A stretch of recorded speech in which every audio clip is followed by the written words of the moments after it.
ഒരു നിമിഷം ചിന്തിക്കൂ, നിങ്ങളൊരു കണ്ണാടിക്ക് മുന്നിൽ നിൽക്കുന്നു. പക്ഷേ ഇന്ന് ആ കണ്ണാടി നിങ്ങളെ കാണിക്കുന്നില്ല. അത് കാണിക്കുന്നത് നിങ്ങളുടെ മറ്റൊരു ജീവിതത്തെ. ഓരോ കണ്ണാടിയും ഓരോ വെർഷൻസ് ഓഫ് യു. പക്ഷേ യഥാർത്ഥത്തിൽ നിങ്ങളാര്? യെസ് ഗൈസ്, വെൽക്കം ടു ജാഗുറേലിയൻ ടോക്സ്.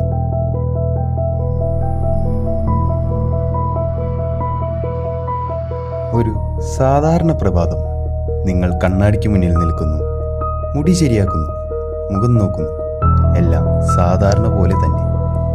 പക്ഷേ എന്തോ വ്യത്യാസമുണ്ട്. നിങ്ങൾ കൈ ഉയർത്തുന്നു, റിഫ്ലക്ഷൻ അര സെക്കൻഡ് കഴിഞ്ഞാണ് ഉയരുന്നത്. നിങ്ങൾ ചിരിക്കുന്നു, പക്ഷേ റിഫ്ലക്ഷൻ ആദ്യം ചിരിക്കുന്നു. അത് നിങ്ങൾ ചെയ്തതല്ല. നിങ്ങൾ പേടിച്ച് പിന്നോട്ട് പോകുന്നു, റിഫ്ലക്ഷൻ അവിടെ തന്നെ നിൽക്കുന്നു. അത് നിങ്ങളെ നോക്കുന്നു. ശേഷം സ്ലോലി നടക്കുന്നു. നിങ്ങൾ ചെയ്തിട്ടില്ലാത്ത മൂമെന്റ്സ്. അത് തല ചൊറിയുന്നു, അത് വിഷമിക്കുന്ന പോലെ കാണുന്നു. പിന്നീട് കണ്ണാടി ഫ്ലിക്കർ ചെയ്യുന്നു. ഇപ്പോൾ അവിടെ നിൽക്കുന്നത് നിങ്ങളാണ്, പക്ഷേ വേറൊരു വസ്ത്രത്തിൽ, വേറൊരു ജീവിതത്തിൽ. നിങ്ങൾ പെട്ടെന്ന് തിരിഞ്ഞു നോക്കുന്നു. മുറിയിൽ പല കണ്ണാടികൾ, ഓരോ കണ്ണാടിയിലും ഓരോ വെർഷൻസ്. ഒരു കണ്ണാടിയിൽ നിങ്ങൾ വലിയ ബിസിനസ്സുകാരൻ, മറ്റൊന്നിലാവട്ടെ വിധിയിൽ ജീവിക്കുന്നവർ, മറ്റൊന്നിലോ ലോകം മാറ്റുന്ന സയന്റിസ്റ്റ്, മറ്റൊന്നിൽ നിങ്ങൾ മരിച്ചിരിക്കുന്നു. പക്ഷേ സ്റ്റിൽ സ്റ്റാൻഡിങ്. ഇവ റിഫ്ലക്ഷൻസ് അല്ല, ഇവ പോസിബിലിറ്റീസ് ആണ്. ജീവിതത്തിൽ നിങ്ങളെടുത്തിട്ടില്ലാത്ത തീരുമാനങ്ങൾ, തിരഞ്ഞെടുത്തിട്ടില്ലാത്ത വഴികൾ, അവയെല്ലാം വേറൊരു ലോകത്തിൽ ജീവിച്ചു കൊണ്ടിരിക്കുന്നു. ഓരോ കണ്ണാടിയും ഒരു ആൾട്ടർനേറ്റ് ലൈഫ്.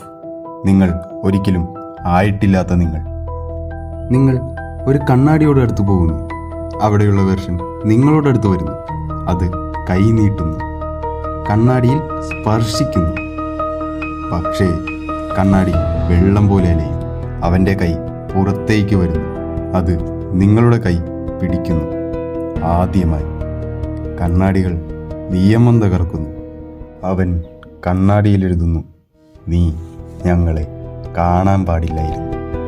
ഇപ്പോൾ എല്ലാ കണ്ണാടികളും വെർഷൻസ് നിങ്ങളെ നോക്കുന്നു.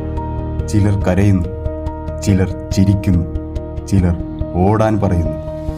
ഒരാൾ മാത്രം എഴുതുന്നു, ഒരു കണ്ണാടിയും തിരഞ്ഞെടുക്കരുത്. അവസാന കണ്ണാടി മാത്രം ബാക്കി. നിങ്ങൾ അതിലേക്ക് നടക്കുന്നു. അവിടെ നിങ്ങൾ ഉറങ്ങുകയാണ് ശാന്തമായി. പക്ഷേ നിങ്ങളുടെ കിടക്കകരിയിൽ മറ്റൊരാൾ കിടക്കുന്നു. അവൻ സ്ലോലി തല ഉയർത്തുന്നു. അത് നിങ്ങളാണ്. പിന്നീട് കണ്ണാടിയിൽ നിന്ന് നിങ്ങൾ അപ്രത്യക്ഷമാകുന്നു.